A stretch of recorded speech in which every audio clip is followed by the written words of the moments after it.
Hello and welcome to Old Lady Plays. It's Kate, I'm the old lady, and I am back after several months off. It's time to jump into this. We are doing Case Yellow 1940, an example of play from Scenario 4 from the playbook. Let's get right into this right now. Okay, so we start off with the air phase of this introductory tutorial. We start with the air asset availability phase. As the setup sheet points out, there are 3 Stuka air assets available in the German air assets box, which is up here. Second, we do the paradrop segment. The German player decides to place the 4 parachute regiments in the following in-range hexes. One of them in 4224, which is Den Haag. 4125, which is Gouda. And 4027, which is here. And 3924. I think that is here. Okay.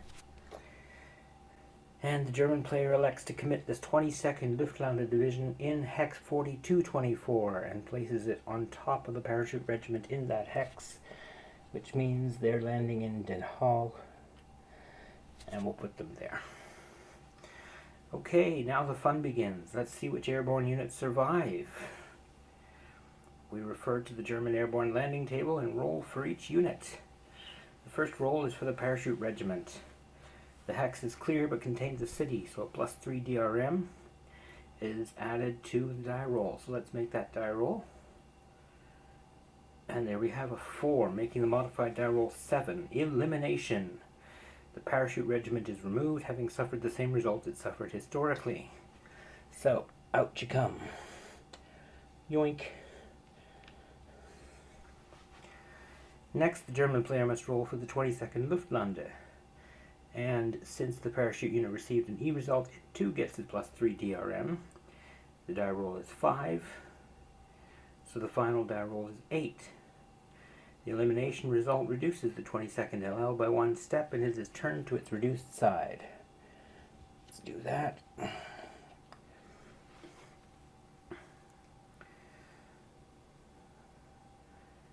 The survival of the division is in doubt. A die roll with no DRMs is made. And let's see what we get. A 3. A 3 means that the battered 22nd LL hangs on in the Den Haag hex. The Netherlands city capture track marker is moved to the 2 box, which is where I've already got it. Oh well, that's fine. That's where it should be. In hex 4125, Gouda. The presence of a town in the clear hex adds a +1 DRM to the die roll of 2, making the final result 3. The regiment survives. For the moment, the Germans control 1 town and have a bridgehead over the major river crossing hex side.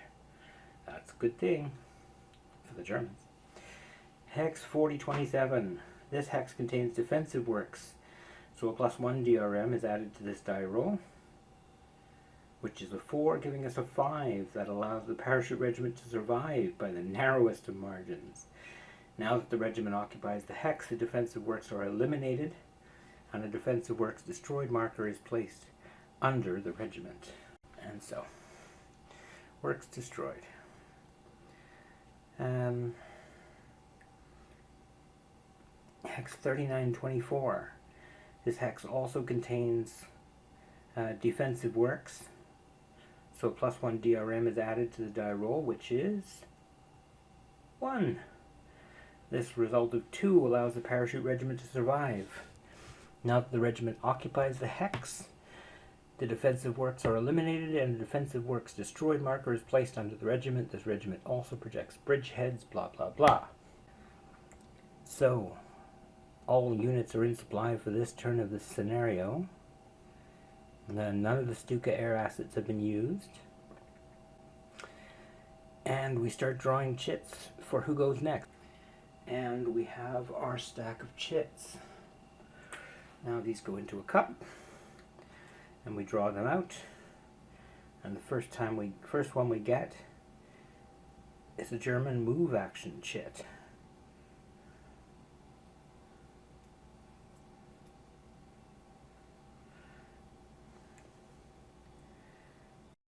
The action chit in box 1 of the action record track is a German move action chit. 3 surviving parachute regiments in the 22nd LL can't move. This is the first German move round. All other on-map and reinforcement German units will move. Prior to movement, the refugee markers get placed. So let's do that. I got refugee markers here, 1, 2, and 3. So 11 Corps we start with enters 3330 at a cost of 3 MPs.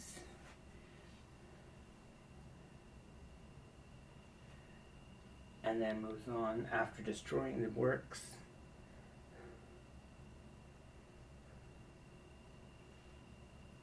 It moves on to 3329.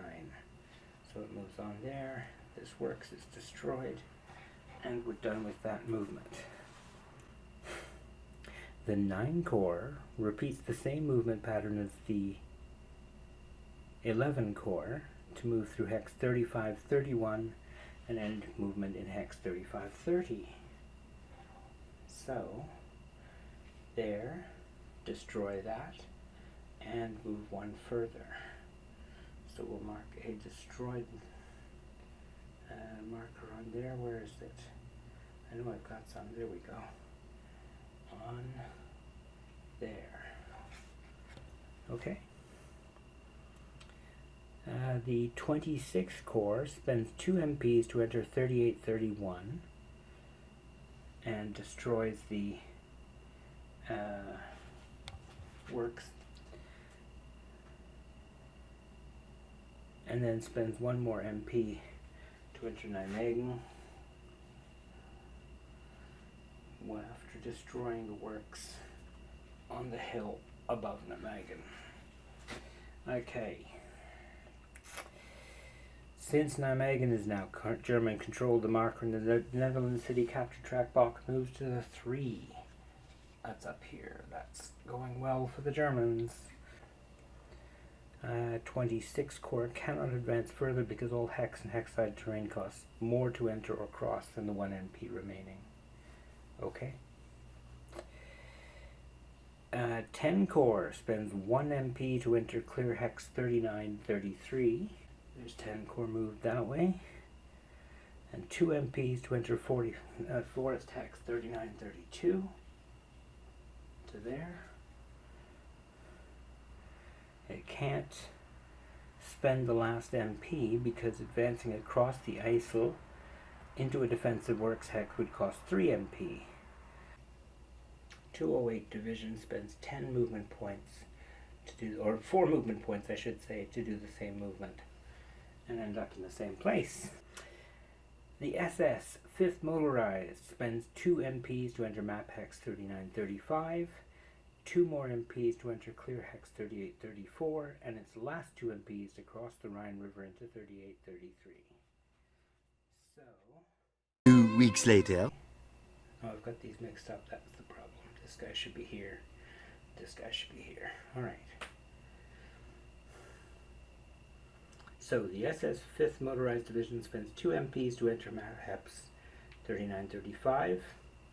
2 more MPs to enter map hex 30. No, it was right the first time. It just doesn't work. 3935. 2 more MPs to enter clear hex 3834. Oh, I see. Okay, 2 more MPs to get to there. And its last 2 MPs to cross the Rhine and end movement in hex 3833. There we go. Okay. That means you are back here. The 225th Division spends 1 MP to enter the map at hex 3535. one to move to the next hex, and the last two MPs to cross the Rhine and end movement in 35, 33. So it's here, then it's here, then it's here. Okay. The 9th Panzer and the LAH motorized both moved together, expending 1 MP to enter clear hex 3731, and another 3 MPs to get in here and destroy the defensive works.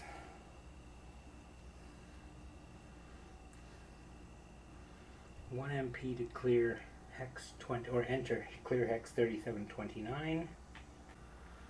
And the final MP of the 9th Panzer is spent on a bridgehead attempt.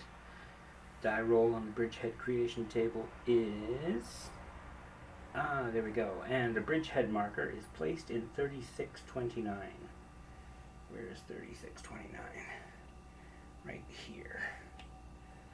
Alright. So, there we go. That's German movement complete. Combat after movement. Most German motorized units, those with a red box around their MA, can attack after movement and a move action round ends. So, motorized units can only advance 1 hex after, if victorious, is set 2, but right here we have 9 Panzer and LAH, which I'm not sure what that LAH is, but anyway, they attack the Dutch Pale A unit. The German units have 4 combat factors and the Pale A has 1, so the odds are 4 to 1. Comes through a river hex side, but there's a bridgehead, so that shift is negated. Defensive works give the defender a 1-column shift to the left. Each attacking Panzer division provides a 1-column shift to the right, bringing us back to 4 to 1. There's only 1 chance in 6 to prevent the Germans from advancing, but advancing is critical. So the German player will remove 1 Stuka air asset from the air assets available box and commit it to shift the odds 1 column right to 5 to 1, where the advance is guaranteed. The die roll eliminates the unit. The 9th Panzer and LAH advance into the vacated defender hex. The bridgehead marker is removed. DW destroyed is placed in the hex. Where's I got one of those right there. Alright, let's do some moving stuff around here. This air asset is used. This bridgehead is gone. This unit is gone. This defensive works is destroyed. And they're across the river. Alright. And that is the end of the German move action round. Alright, so there's one segment. We're going to move on to the next one. We are in the next action chit, which is an Allied combat action chit, which we will place in the appropriate place. There we go. Combat in action round 2. I think that was it. Yes. The Allied player sees only 3 realistic opportunities to attack, and 2 of them are quite unfavorable. First Dutch division could attack the 22nd LL Den Haag, but the initial odds would be 1 to 2, and even the most favorable result would, where both sides lose 1 step. The hex would still remain German control because it was last occupied by the Germans, so not very good. Rotterdam division could attack the adjacent parachute regiment at initial odds of 2 to 1. Major river hex side makes them 1 to 1. At 1 to 1, there's a 1 in 6 odds that the defender will retreat. Another 1 in 6 that if both units lose a step, then the city will remain under Dutch control. However, there are unused Stuka air assets, and if both committed, they could drop to 1 to 3, which would make the Rotterdam division likely to be eliminated. Okay. The third attack is much more promising. The Dutch 7th Division in Utrecht and the G Brigade in Hex 3927 are both adjacent to the Parachute Regiment in 4027. Initial odds are 4-1, shifted left 1 column to 3-1 by the river hex side. The German player will surely be hesitant about committing the valuable Stuka air assets to this attack. The attack is declared, no Stukas are committed, the odds remain 3-1, and the die roll indicates defender retreat. And the Parachute Regiment must retreat 2 hexes. It retreats 2 hexes, 1 and 2, to Gouda. Both units are now close enough to reach Rotterdam on the second Allied move action if needed. That's nice. Allied combat action round is complete. The Allied player really wants the next chit drawn to be an Allied move action. In fact, however, it is a German chit, and the German chooses to make it a combat round.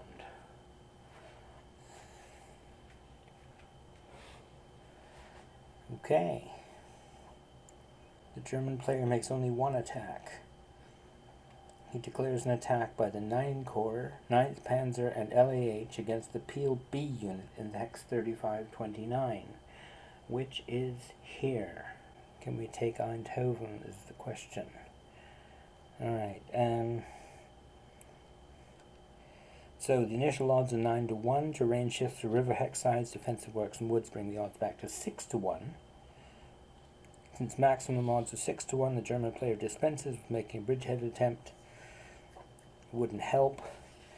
The dice roll comes, and the German units may advance because the PLB unit eliminated. So, let's do that. This piece is eliminated, and the 9th Panzer and LAH are both motorized and allowed to advance 2 hexes. They must first advance into there, destroying the works, and then advance a second hex into Eindhoven. And there we are, Eindhoven, and one more destroyed hex of works. Not that I think it'll matter anymore, but that's okay. Box has moved to the number 4 track. 4 and Box on the Netherlands City capture track. The Allied player is worried. 9 Panzer and LAH are now adjacent to one of his key units, the Lichte Division. He needs to move it away.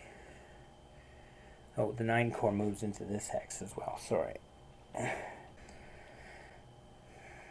next chit drawn is the second Allied combat chit.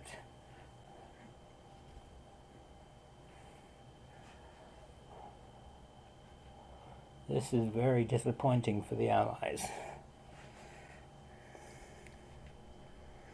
He still does not attack. He declares the Allied combat round to be over. There is no more chance for the Allied player to attack this turn. He is now limited to moving units only in order to block German advances toward either Rotterdam or Utrecht. He still feels that barring incredible luck, attacking would have only made his position worse.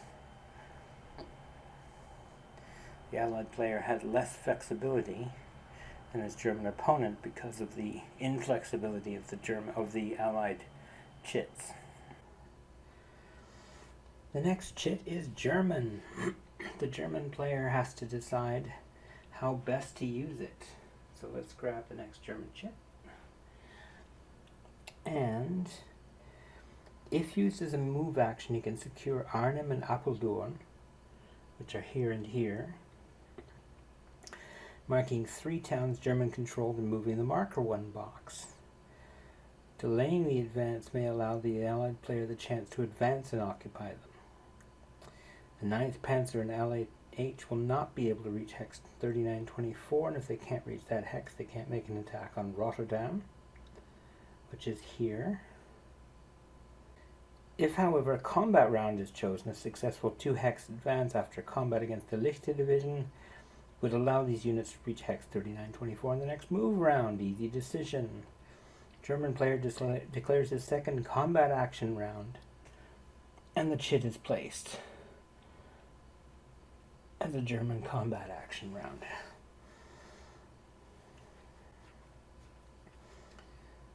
The initial odds are 4-1, and there are no terrain shifts. This is the 9th Panzer and LAH. It's against the Lichte Division at Eindhoven. The initial odds are 4-1, and there are no terrain shifts. German player receives a shift for his 9th Panzer, making final odds 5-1, no Stukas. The Lichte Division has one chance in 6 of retreating to safety, but alas, the die roll calls for the defender to lose 1 step. Being a 1-step unit, the Lichte Division is eliminated.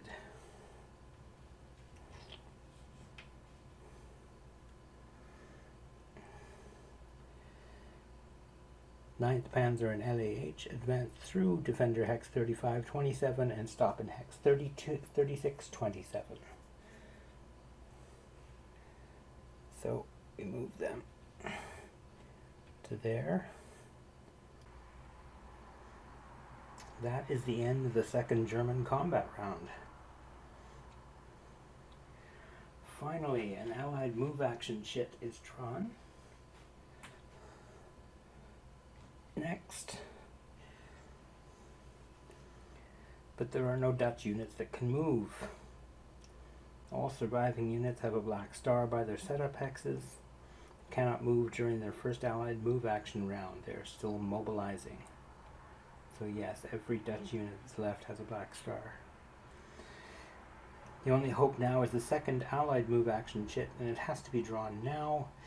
And instead, the 7th chit drawn is the German, the second German move action round.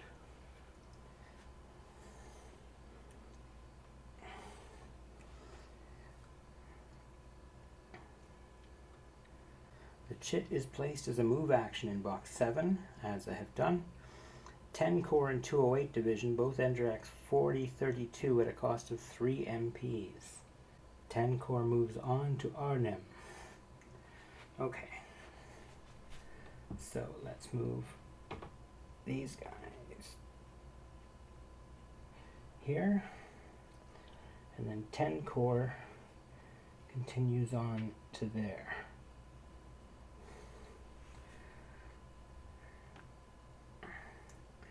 A DW destroyed marker is placed in the hex. I don't think this is going to matter at this point, but there it is. There it is.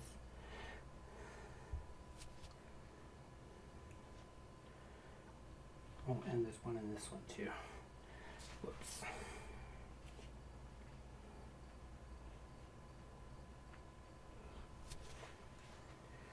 Okay. 3 town hexes are now German controlled, which moves the Netherlands city capture track to box 5. There it is in box 5. That's for the 3 towns that they've taken.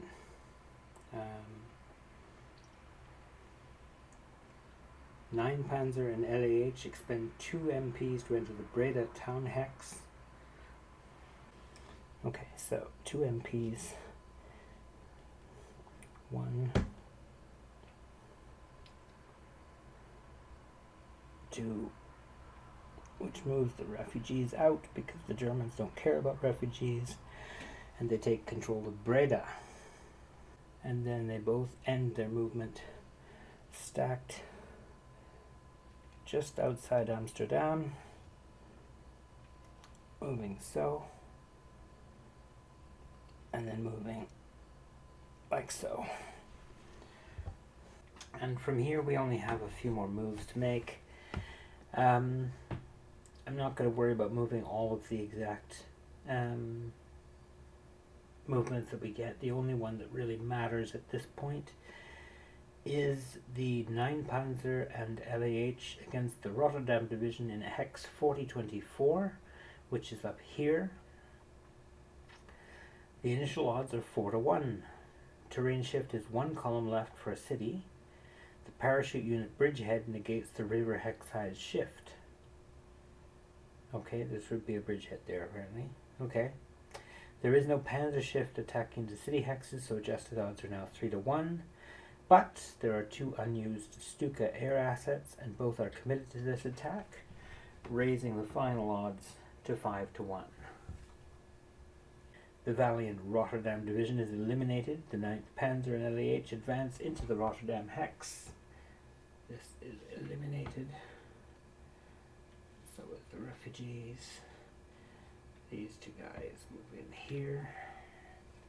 Since Rotterdam is now German controlled, the Barker on the captured city track is moved to the 6th box.